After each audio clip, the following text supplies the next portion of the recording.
चलिए आगे बढ़ेंगे। गुजरात के मोरबी में मच्छू नदी पर बने केबल ब्रिज के अचानक से टूटने से कई लोग हादसे का शिकार हो गए।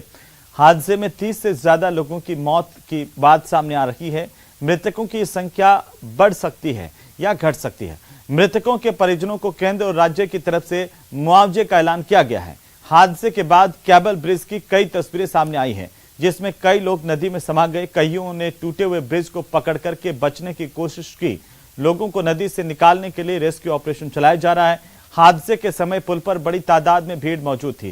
केबल ब्रिज काफी पुराना बताया जा रहा है। इसे महज 5 दिन पहले ही रिनोवेशन के बाद चालू किया गया था, लेकिन आखिरकार किसकी जिम्मेदारी थी जिसकी वजह से ये ब्रिज हादसे का शिकार हो गया।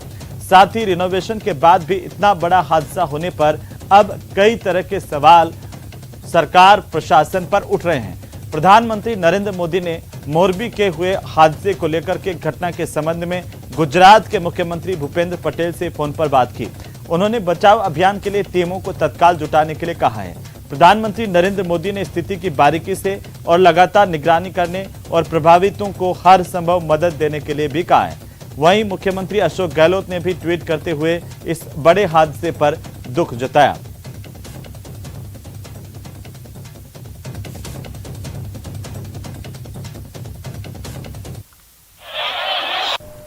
ये बेहद दुखद और दुर्भाग्यपूर्ण घटना बनी है। आज शाम को मोरबी में 6:30 बजे हैंगिंग ब्रिज टूटा। जिस समय ये ब्रिज टूटा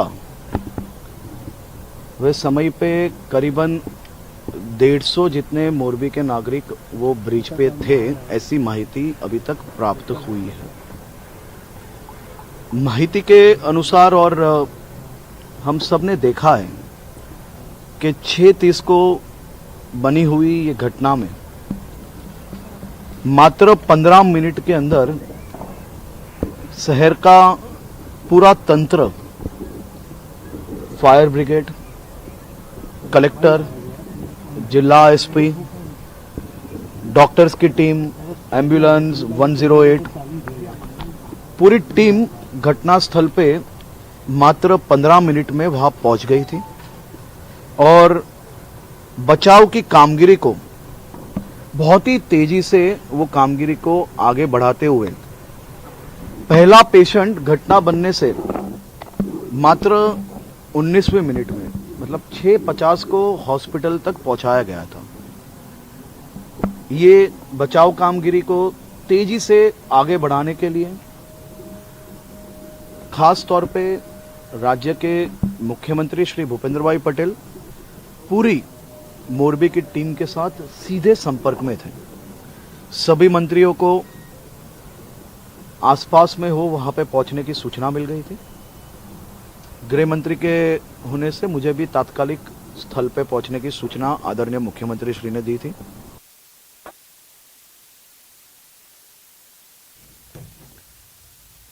और आपको बता दें कि इस हादसे के बाद प्रधानमंत्री नरेंद्र मोदी ने भी ट्वीट करते हुए इस घटना पर गहरा दुख जताया है और उन्होंने इस बात की जानकारी दी कि गुजरात के मुख्यमंत्री से उन्होंने फोन पर बात की। उन्होंने लिखा कि गुजरात के मोरबी में हुए हादसे से बेहद दुखी हूं। गुजरात के मुख्यमंत्री भूपेंद्र पटेल जी से बात की है। राहत और बचाव के कार्य में तेजी है, जोरों से चल रहा है।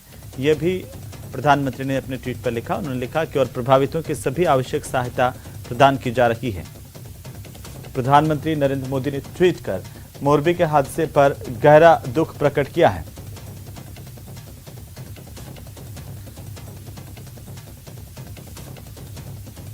तो वहीं गुजरात के मुख्यमंत्री भूपेंद्र पटेल ने भी ट्वीट करते हुए दुख जताया। उन्होंने लिखा कि मैं मोरबी त्रासदी में अपनी जान गंवाने वाले नागरिकों के परिवारों के प्रति संवेदनाएं व्यक्त करता हूं।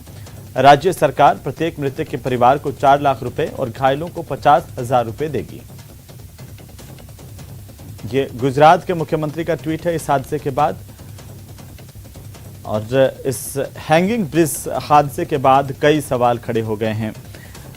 बड़ा हादसा, कई लोगों के घायल होने की खबर है। राहत और बचाव का काम अभी जारी है और इसी बीच सीएम का ये ट्वीट है। भूपेंद्र पटेल गुजरात के मुख्यमंत्री, जिन्होंने लिखा कि मैं मोरबी त्रासदी में अपनी जान गंवाने वाले लोगों के प्रति अपनी संवेदनाएं जाहिर करता हूं।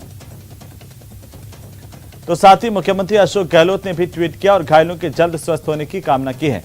उन्होंने ट्विटर पर लिखा है कि गुजरात के मोरबी में मच्छू नदी पर बने केबल पुल के टूटने से कई लोगों की हताहत होने की जानकारी मिली है। मैं ईश्वर से घायलों के जल्द स्वास्थ्य लाभ की कामना करता हूं। हालांकि राहुल गांधी का ट्वीट दिखा रहे हैं हम आपको। राहुल गांधी ने भी ट्वीट किया है, सीएम ने भी ट्वीट किया है, मुख्यमंत्री अशोक गहलोत की तरफ से भी, और अब हम आपको दिखा रहे हैं भूपेंद्र पटेल का। तो चलिए आपको बता देते हैं कि राहुल गांधी ने क्या कुछ लिखा ट्विटर पर। राहुल गांधी कांग्रेस के सांसद, दोनों ने ट्वीट करते हुए हादसे पर गहरा दुख प्रकट किया है और साथ ही उन्होंने लिखा है कि गुजरात के मोरबी में हुए पुल हादसे की खबर बेहद दुखद है। ऐसे मुश्किल समय में मैं सभी शोकाकुल परिवारों को अपनी गहरी संवेदनाएं व्यक्त करता हूं। राहुल गांधी ने लिखा है कि सभी कांग्रेस कार्यकर्ताओं से अपील करता हूं कि दुर्घटना में घायल व्यक्तियों की हर संभव सहायता करें और लापता लोगों की तलाश में लगातार मदद करें। राहुल गांधी का ट्वीट और इसी कड़ी में मुख्यमंत्री अशोक गहलोत ने भी ट्वीट कर सभी लोगों के प्रति अपनी संवेदनाएं जाहिर की है। घायलों के जल्द स्वस्थ होने की कामना उन्होंने भी की है।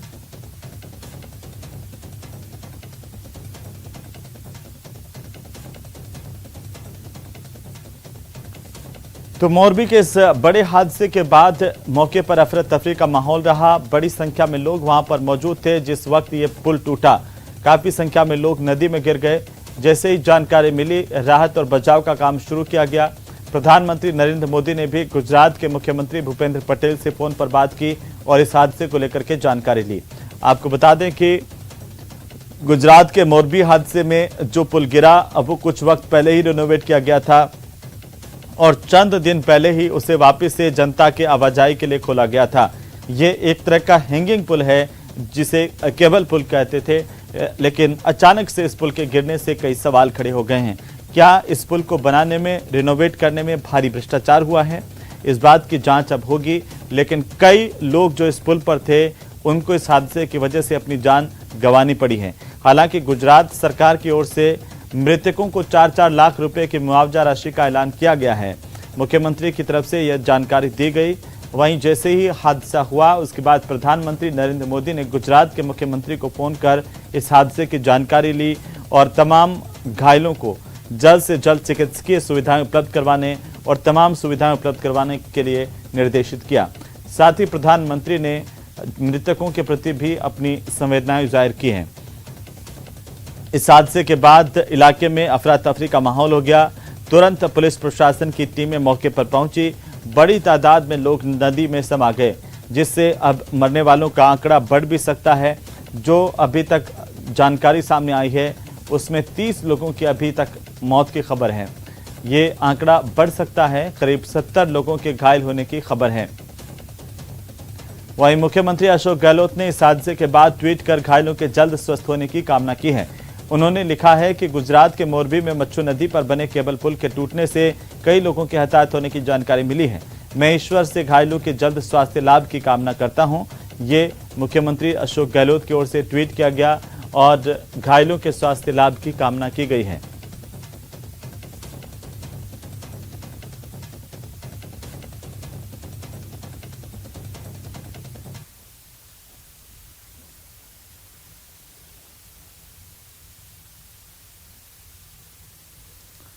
तो चलिए फिलहाल रुकेंगे छोटे से ब्रेक के लिए। तो चलिए ब्रेक के बाद एक बार फिर से आपका स्वागत है। मानगढ़ धाम में पीएम मोदी की सभा के जरिए बीजेपी आदिवासी हितैषी होने की कोशिश में है, लेकिन मानगढ़ धाम को राष्ट्रीय स्मारक के दर्जे की मांग कर कांग्रेस ने भी अपना दांव चल दिया है। तो पीएम के राजस्थान आगमन पर ईआरसीपी का मुद्दा भी अब गर्मा रहा है। रिपोर्ट देखिए। मानगढ़ धाम आ रहे प्रधानमंत्री नरेंद्र मोदी से मानगढ़ धाम को राष्ट्रीय स्मारक घोषित करवाने की मांग के साथ साथ कांग्रेस ने अब ईआरसीपी को भी राष्ट्रीय परियोजना घोषित करने की मांग को फिर से तेज कर दिया है। –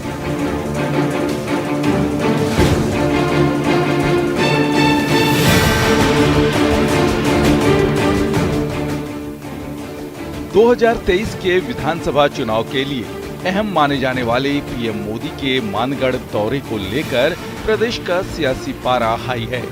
1 नवंबर की उनकी यात्रा से पहले कांग्रेस ने मानगढ़ को राष्ट्रीय स्मारक का दर्जा देने की मुहिम छेड़कर आदिवासियों को लेकर बीजेपी के बड़े दांव को अपने पक्ष में करने की कोशिश की है। तो जो राष्ट्रीय स्मारक बनना चाहिए उसके लिए प्रधानमंत्री जी को घोषणा करनी चाहिए। जब आप मानगढ़ धाम में आ रहे हैं तो राष्ट्रीय स्मारक के लिए बीजेपी वालों से बात क्यों नहीं करते?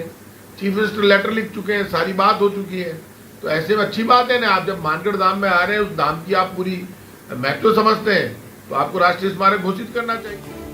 दरअसल इसके पहले बीजेपी मानगढ़ धाम समेत आदिवासियों के हित में पीएम के काम का गुणगान कर बीजेपी को आदिवासी हितैषी घोषित करने की कोशिश में थी।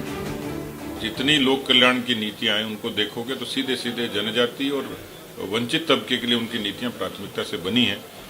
ऐसे जो लोग धार्मिक और सामाजिक और राजनीतिक रूप से सक्रिय रहे, उन स्थानों को और ज्यादा विकसित किया जा सके और उन लोगों को जिन्होंने अपनी आहुतियां दी उनको वहां पर सही स्थान मिले समाज में और इतिहास में, ये उनकी कोशिश रहती है। मानगढ़ का दौरा इसलिए भी न चाहते हुए सियासी हो जाता है क्योंकि गुजरात में अगले महीने चुनाव है और माना जा रहा है कि बांसवाड़ा के मानगढ़ से पीएम मोदी राजस्थान के साथ ही गुजरात और एमपी के आदिवासियों को भी एक संदेश देंगे। हालांकि बीजेपी इसे सामाजिक और सांस्कृतिक रैली ही मानती है। ऐसे जो लोग धार्मिक और सामाजिक और राजनीतिक रूप से सक्रिय रहे, उन स्थानों को और ज्यादा विकसित किया जा सके और उन लोगों को जिन्होंने अपनी आहुतियां दी उनको वहां पर सही स्थान मिले समाज में और इतिहास। तो चलिए आगे बढ़ेंगे और अब एक नजर डाल लेते हैं क्राइम की टॉप 10 खबरों पर।